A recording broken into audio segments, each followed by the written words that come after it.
Dreamtown by Henry Slesar, originally published in Fantastic Universe, January 1957. Narrated by Tom Trussel. The woman in the doorway looked like Mum in the homier political cartoons. She was plump, apple-cheeked, white-haired. She wore a fussy old-fashioned nightgown and was busily clutching a worn house-robe around her expansive middle. She blinked at Sol Becker's rain-flattened hair and hang-dog expression and said, "What is it? What do you want?" "I'm sorry." Sol's voice was pained. "The man in the diner said you might put me up. I had my car stolen. A hitchhiker going to Salinas." He was puffing. "Hitchhiker? I don't understand." She clucked at the sight of the pool of water he was creating in her foyer. "Well, come inside, for heaven's sake. You're soaking." "Thanks," Sol said gratefully.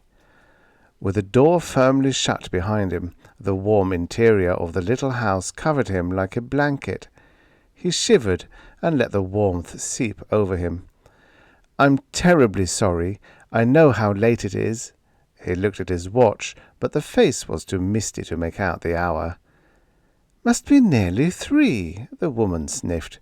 "You couldn't have come at a worse time. I was just on my way to court." The words slid by him. "If I could just stay overnight, until the morning, I could call some friends in San Fernando. I'm very susceptible to head colds," he added inanely. "Well, take those shoes off first," the woman grumbled. "You can undress in the parlor if you'll keep off the rug. You won't mind using the sofa?" "No, of course not. I'd be happy to pay." "Oh, tush, nobody's asking you to pay. This isn't a hotel. You mind if I go back upstairs? They're going to miss me at the palace." "No, of course not," Sol said. He followed her into the darkened parlor and watched as she turned the screw on a hurricane-style lamp, shedding a yellow pool of light over half a flowery sofa and a doily-covered wing chair. "You go on up. I'll be perfectly fine." "Guess you can use a towel, though. I'll get you one, then I'm going up. We wake pretty early in this house. Breakfast at 7. You'll have to be up if you want any." "I really can't thank you enough." "Tush," the woman said. She scurried out and returned a moment later with a thick bath towel. "Sorry I can't give you any bedding, but you'll find it nice and warm in here." She squinted at the dim face of a ship's wheel clock on the mantel and made a noise with her tongue. 3:30, she exclaimed. "I'll miss the whole execution." "The what?" "Good night, young man," Mum said firmly. She padded off, leaving Sol holding the towel. He patted his face, then scrubbed the wet tangle of brown hair. Carefully, he stepped off the carpet and onto the stone floor in front of the fireplace. He removed his drenched coat and suit jacket and squeezed water out over the ashes. He stripped down to his underwear, wondering about next morning's possible embarrassment, and decided to use the damp bath towel as a blanket. The sofa was downy and comfortable. He curled up under the towel, shivered once, and closed his eyes. He was tired and very sleepy, and his customary nightly review was limited to a few detached thoughts about the wedding he was supposed to attend in Salinas that weekend, the hoodlum who had responded to his good nature by dumping him out of his own car, the slogging walk to the village, the little round woman who was hurrying off, like the white rabbit, to some mysterious appointment on the upper floor. Then he went to sleep. A voice awoke him, shrill and questioning. "Are you naked?" His eyes flew open, and he pulled the towel protectively around his body and glared at the little girl with the rust-red pigtails.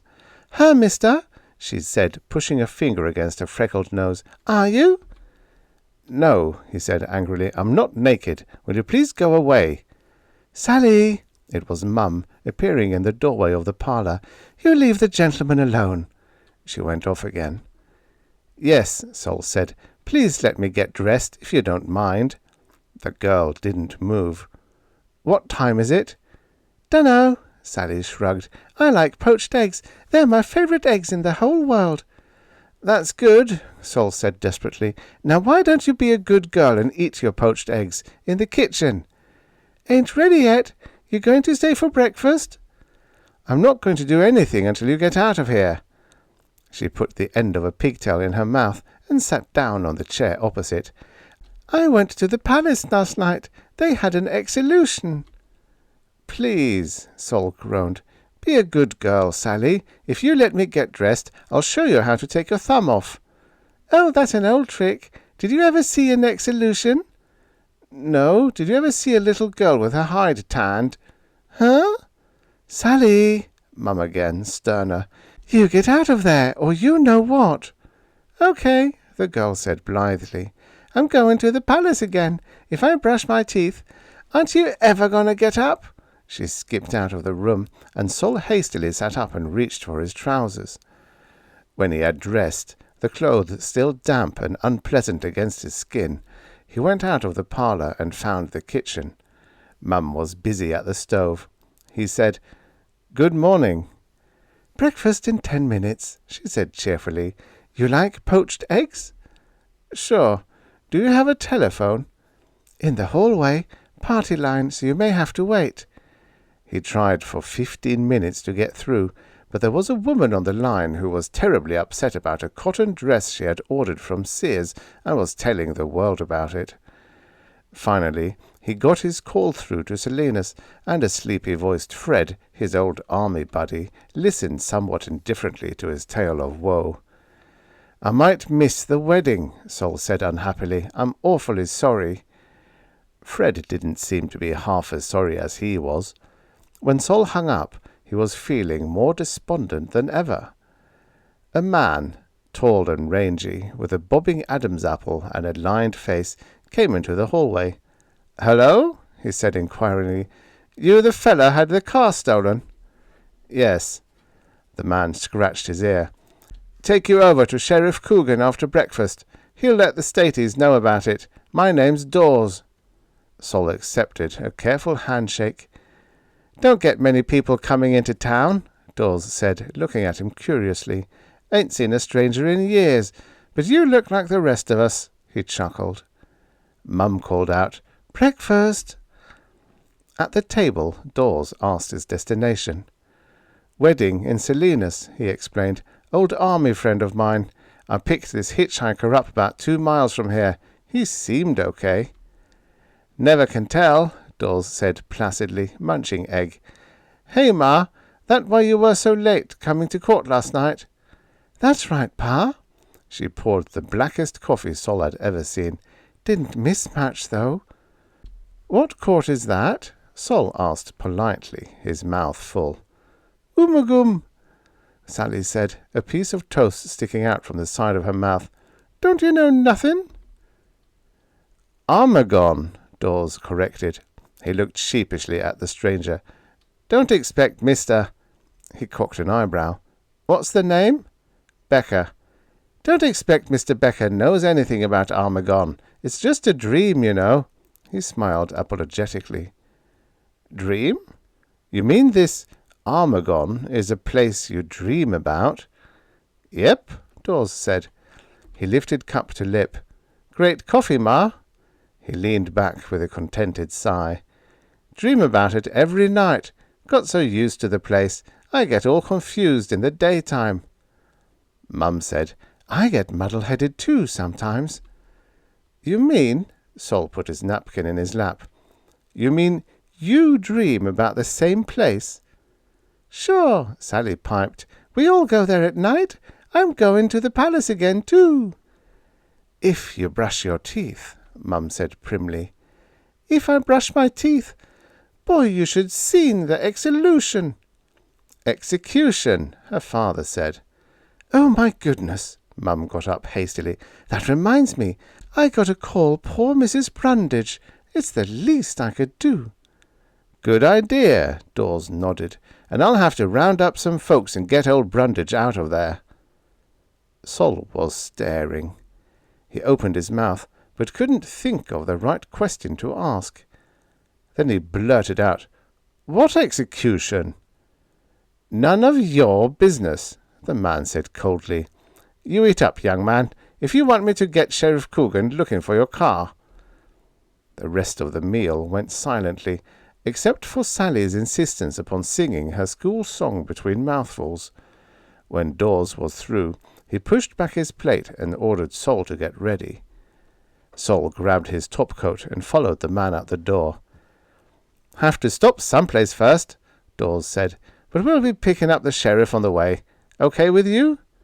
"Fine," Sol said uneasily. The rain had stopped, but the heavy clouds seemed reluctant to leave the skies over the small town. There was a skittish breeze blowing, and Sol Becker tightened the collar of his coat around his neck as he tried to keep up with the fast-stepping Dawes. They crossed the street diagonally and entered a 2-story wooden building. Dawes took the stairs at a brisk pace and pushed open the door on the second floor. A fat man looked up from behind a desk. "Hi, Charlie. Thought I'd see if you wanted to help move Brundage." The man batted his eyes. "Oh, Brundage," he said. "You know, I clean forgot about him." He laughed. "Imagine me forgetting that." "Yeah." Dawes wasn't amused. "And you Prince Regent." "Oh, Willie." "Well, come on, stir that fat carcass. Got to pick up Sheriff Coogan, too. This here gentleman has to see him about something else." The man regarded Sol suspiciously. "Never seen you before, night or day. Stranger?" "Come on," Dawes said.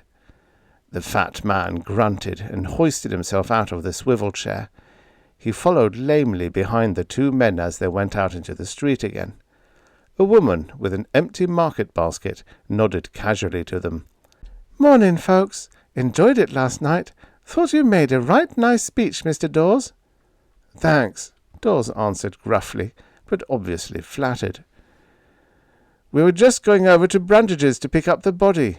Ma's going to pay a call on Mrs. Brundage around 10 o'clock. You care to visit?" "Why, I think that's very nice," the woman said.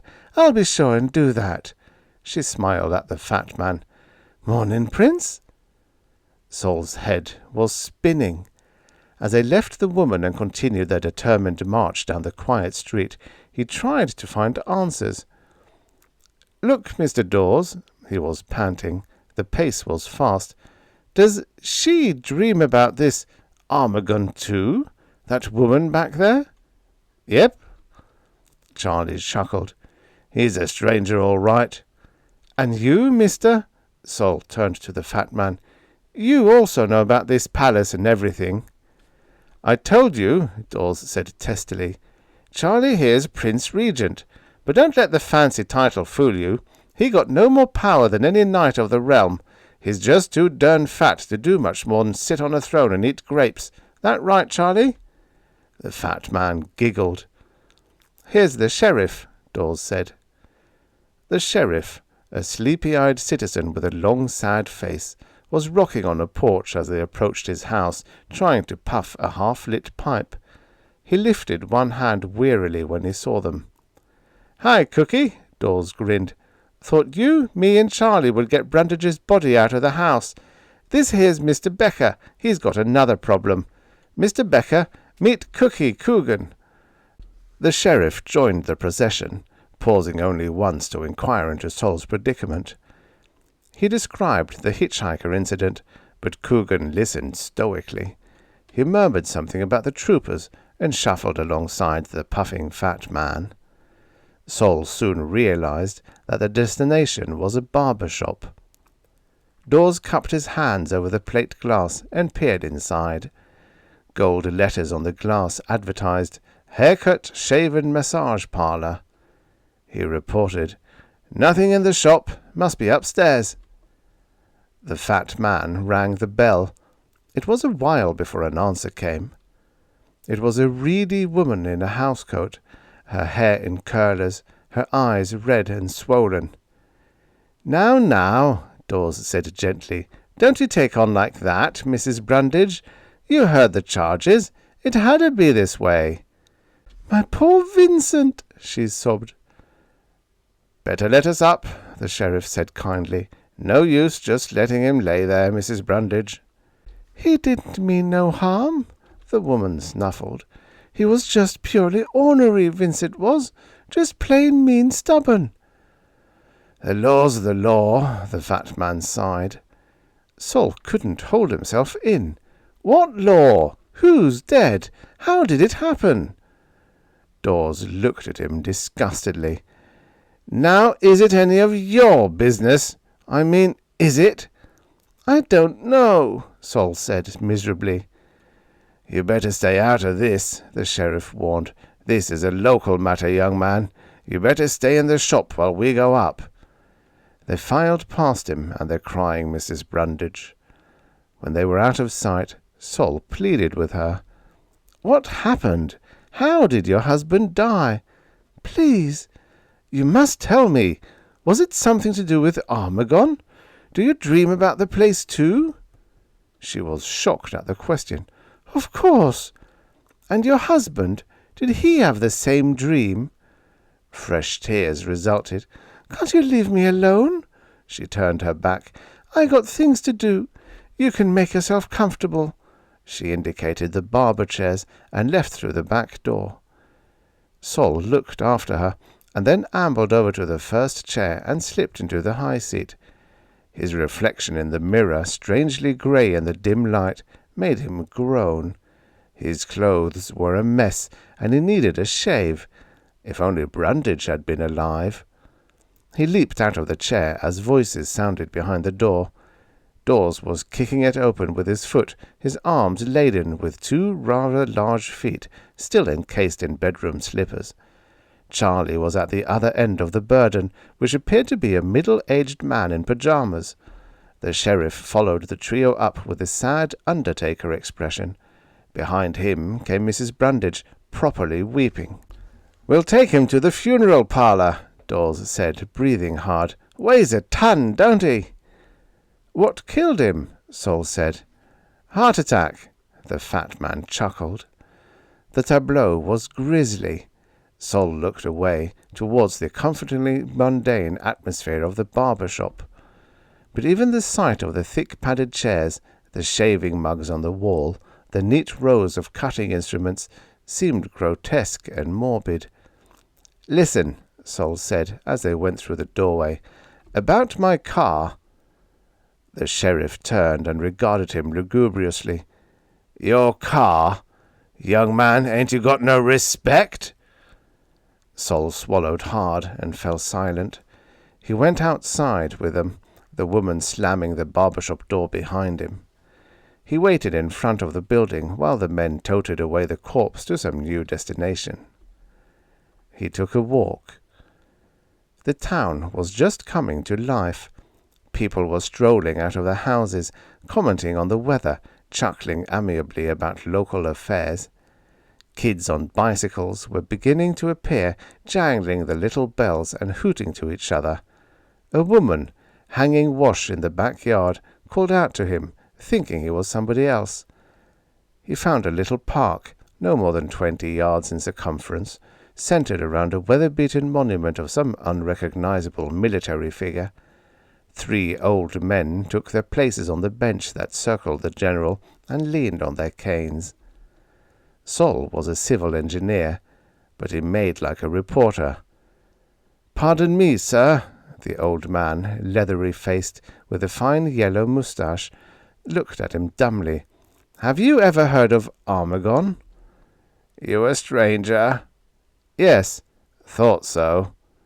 Saul repeated the question. "Course I did. Been going there ever since I was a kid. Night times, that is." "How? I mean, what kind of place is it?" "Said you're a stranger?" "Yes." "Then it ain't your business." That was that. He left the park and wandered into a thriving luncheonette. He tried questioning the man behind the counter, who merely snickered and said, "You staying with the Dawes, ain't you? Better ask Willie then. He knows the place better than anybody." He asked about the execution, and the man stiffened. "Don't think I can talk about that. Fellow broke one of the laws, that's about it. Don't see where you come into it." At 11 o'clock he returned to the Dawes residence and found Mum in the kitchen, surrounded by the warm nostalgic odour of home-baked bread. She told him that her husband had left a message for the stranger, informing him that the state police would be around to get his story. He waited in the house, gloomily turning the pages of the local newspaper, searching for references to Armagon. He found nothing.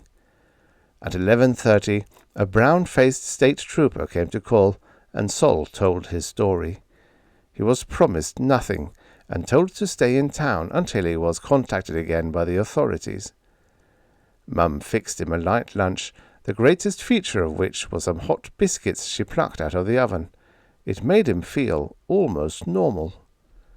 He wandered around the town some more after lunch, trying to spark conversation with the residents. He learned little. At 5:30 he returned to the Dawes house and was promptly leaped upon by little Sally.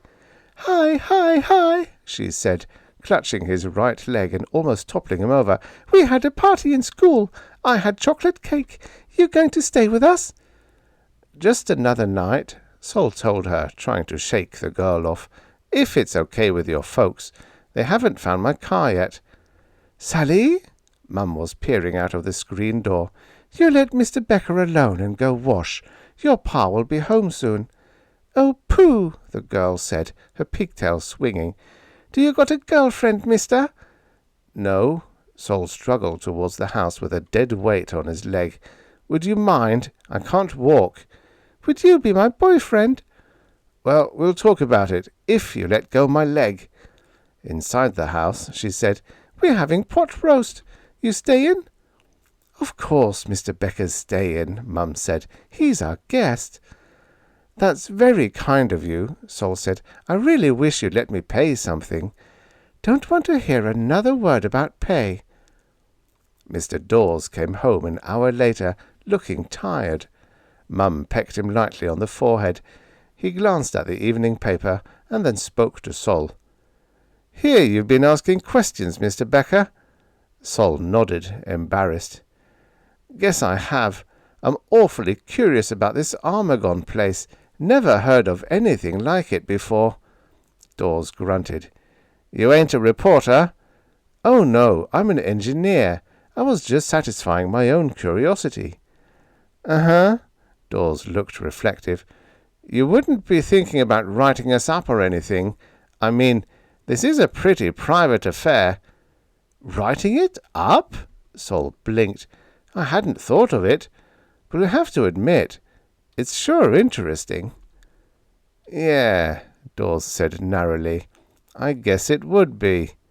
"Supper," Mum called. After the meal, they spent a quiet evening at home. Sally went to bed, screaming her reluctance, at 8:30. Mum, dozing in the big chair near the fireplace, padded upstairs at 9. Then Dawes yawned widely, stood up, and said good night at 10:15. He paused in the doorway before leaving.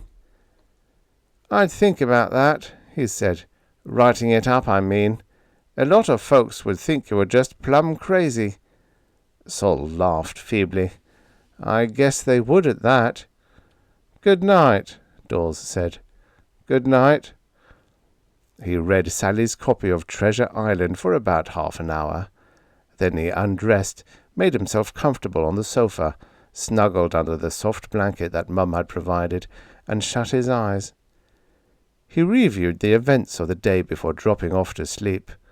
The troublesome Sally, the strange dream world of Armagon, the visit to the barber shop, the removal of Brundage's body, the conversations with the townspeople, Dawes' suspicious attitude. Then sleep came. He was flanked by marble pillars thrusting towards a high domed ceiling. The room stretched long and wide before him, the walls bedecked in stunning purple draperies. He whirled at the sound of footsteps echoing stridently on the stone floor. Someone was running towards him. It was Sally, pigtail streaming out behind her, the small body wearing a flowing white toga. She was shrieking, laughing as she skittered past him, clutching a gleaming gold helmet. He called out to her, but she was too busy outdistancing her pursuer. It was Sheriff Coogan, puffing and huffing, the metal and gold cloth uniform ludicrous on his lanky frame. "Consarned kid," he wheezed. "Give me my hat." Mum was following him, her stout body regal in scarlet robes. "Sally, you give Sir Coogan his helmet, you hear?" "Mrs. Dawes," Sol said. "Why, Mr. Becker, how nice to see you again. Pa, look who's here." Willie Dawes appeared. No, Sol thought. This was King Dawes. Nothing else could explain the magnificence of his attire. "Yes," Dawes said craftily. "So I see. Welcome to Armagon, Mr. Becker." "Armagon?" Sol gaped. "Then this is the place you've been dreaming about?" "Yep," the king said. "And now you're in it, too." "Then I'm only dreaming." Charlie, the fat man, clumsy as ever in his robes of state, said, "So that's the snooper, eh?" "Yep," Dawes chuckled. "Think you better round up the knights." Sol said, "The knights?" "Exelution, exelution," Sally shrieked. "Now wait a minute," Charlie shouted. Running feet, clanking of armour. Sol backed up against a pillar. "Now look here, you've gone far enough." "Not quite," said the king. The knights stepped forward. "Wait!" Sol screamed. Familiar faces under shining helmets moved toward him, the tips of sharp-pointed spears gleaming wickedly, and Sol Becker wondered, would he ever awake? The end. Subscribe for your daily stories of futures past. This is what the future looked like many, many years ago.